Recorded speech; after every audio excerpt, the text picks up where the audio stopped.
மக்களே அனைவருக்கும் வணக்கம். இந்த தர்பூசணி தோட்டம் பார்த்தீங்களா எப்படி இருக்குன்ட்டு.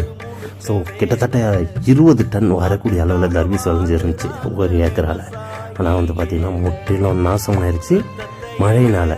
ஸோ விவசாயத்தில் வந்து பார்த்திங்கன்னா விவசாயிகள் எல்லாமே லாபம் வந்துடும், எல்லாருக்குமே லாபம் நஷ்டம் கலந்த மாதிரி தான் வரும். ஸோ போன வாட்டினுடைய கிளிப்பிங் தான் இந்த வீடியோ. ஆனால் இந்த வாட்டி தர்பூசணி போட மாட்டோமான்னு நினச்சிங்கன்னா கண்டிப்பாக போடுவோம்.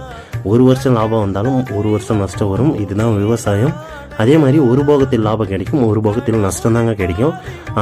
நிரந்தரமான ஒரு சேலரியோ நிரந்தரமான ஒரு வருமானமோ ஒரு பிஸ்னஸ்னால் லாபம் மட்டுமே கிடைக்கணும்னு நோக்கத்தோடு போவோம். ஆனால் விவசாயத்துக்கு வருங்க லாபம் மட்டுமே நோக்கத்தோடு கண்டிப்பாக வராதிங்க. நஷ்டத்தையும் ஸ்பேஸ் பண்ண கற்றுக்குன்னு விவசாயத்துக்குள்ளே வாங்க, இல்லைனா விவசாயத்துக்குள்ளே வர வேண்டாம். ஸோ தயவு செய்து சொல்கிறேன், வீடியோ பிடிச்சிருந்தா ஒரு லைக் பண்ணுங்கள், நம்மளோட சேனலை சப்ஸ்கிரைப் பண்ணி நம்மளுடைய ஃப்ரெண்ட்ஸுக்கும் ஷேர் பண்ணி விடுங்க. தேங்க்யூ.